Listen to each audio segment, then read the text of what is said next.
తెలంగాణలో ఉప ఎన్నిక రాబోతున్న వేళ ఆశావాదులు ప్రజల్లో దగ్గర అవ్వడానికి వార్తల్లో నిలవడానికి అనేక ప్రయత్నాలు చేస్తూ ఉన్నారు. మాగంటి గోపినాథ్ గారు హఠాత్ మరణం తర్వాత జూబ్లీహిల్స్లో ఉప ఎన్నిక రాబోతున్నట్టు కూడా మనకైతే తెలుస్తూ ఉంది. అదేవిధంగా గోషామహల్ ఎమ్మెల్యే రాజాసింగ్ బీజేపీకి రాజీనామా చేసిన తర్వాత తన ఎమ్మెల్యే పదవి కూడా రాజీనామా చేశారు. కాకుంటే బీజేపీ అధిష్టానము మరి స్పీకర్కి లెటర్ అయితే రాలేదు.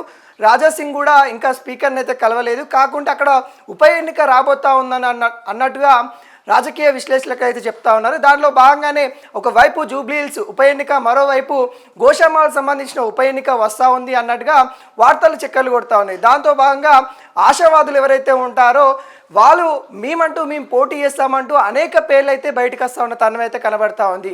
ఇప్పుడు మాధవిలత గారి పేరు కూడా హల్చల్ అవుతూ ఉంది. తాను ఎక్కడ నిలబడ్డా కానీ గెలుస్తానని, ఇటు జూబ్లీ సీట్ ఇచ్చినా కానీ గెలుస్తాడు, గోషామహల్ సంబంధించిన సీట్ ఇచ్చినా గెలుస్తానని తను సంచలన వ్యాఖ్యలు చేసిన పరిస్థితి కనబడతా ఉంది. గతంలో తను ఎంపీగా పోటీ చేసినప్పుడు రాజాసింగ్ చేసిన సెటైర్లు ఏవైతే ఉందో అవి మళ్ళీ గుర్తు చేసుకుంటా ఉంది. ఒక ఎంపీ క్యాండిడేట్గా ఎవరైతే పురుషుల అభ్యర్థి దొరకలేదో ఒక మహిళని ఎందుకు నిలబెడతారు అని తను అప్పుడు చేసిన సెటైర్ మాటలు ఇప్పుడు గుర్తు చేసుకుంటూ రాజాసింగ్ పై నేను పోటీ చేస్తాను, గతంలో ఏదైతే ఎంపీగా పోటీ చేసినప్పుడు రాజాసింగ్ ఎమ్మెల్యే కంటే నాకు ఎక్కువ ఆ ఏరియాలో ఓట్ బ్యాంకింగ్ అనేది వచ్చింది కనిపించింది, అంటే రాజాసింగ్ కంటే ఎక్కువ నాకు ప్రభావితం చేశాను, ఇప్పుడు నేను రాజాసింగ్ పైన పోటీ చేయబోతా ఉన్నాను అన్నట్టు కూడా తనైతే సంచలన వ్యాఖ్యలు చేసింది. అధిష్టానము ఎక్కడ కానీ అంటే జూబ్లీహిల్స్లో టికెట్ ఇచ్చి అక్కడ నిలబడమన్నా కానీ నేను అక్కడ నిలబడతాను, అక్కడ కూడా గెలుస్తాను, అదేవిధంగా గోషామహల్లో మరి టికెట్ ఇచ్చినా కానీ నేను గెలుస్తాను అన్నట్టుగా తను మాట్లాడినట్టు కూడా తెలుస్తూ ఉంది.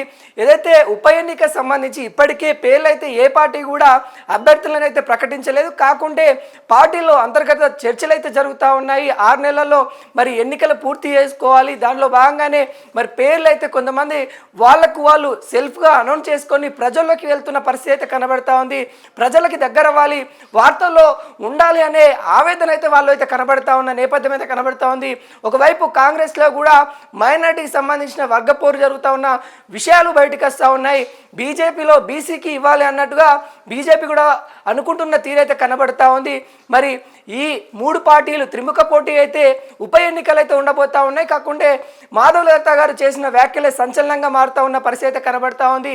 తాను ఎక్కడ కానీ సీట్ ఇస్తే అక్కడ గెలిచి చూపిస్తానని కూడా తను చెప్తున్న మాటలు ఏవైతే ఉన్నాయో వైరల్ అవుతున్న పరిస్థితి అయితే కనబడతా ఉంది. రాజాసింగ్ పైన చేసిన వ్యాఖ్యలు అయితే ముఖ్యంగా మరీ వైరల్ అవుతా ఉన్నాయి. సొంత గూటిని కాదని బీజేపీ అనేక విధాలుగా రాజాసింగ్కి మరి చాలా మేలు చేసింది. తనను 3 సార్లు కూడా బీజేపీ గెలిపించింది. కానీ రాజాసింగ్ పార్టీని వదులుకొని రావడము, పార్టీ పైన అనుచిత వ్యాఖ్యలు చేయడం కూడా తనకే తగదు అన్నట్టు కూడా మాట్లాడడం అయితే జరిగింది. రాజాసింగ్ పైన అదేవిధంగా ఎవరైతే హిందువులకు కానీ బీజేపీకి కానీ వ్యతిరేక మాట్లాడే వాళ్ళకు కూడా తను సైలెంట్గానే వార్నింగ్ ఇచ్చినట్టు కనబడతా ఉంది. ఏది ఏమైనా కానీ మాధవిలత మాటలు అయితే వైరల్ అవుతున్న పరిస్థితి అయితే కనబడతా ఉంది. మరి చూడబోవాలి ఉప ఎన్నికలు ఏ విధంగా జరగబోతా ఉన్నాయి, మరి బీజేపీ క్యాండిడేట్ ఎవరు ఉంటుంది అనేది కూడా మనమైతే ముందు చూడబోవాలి.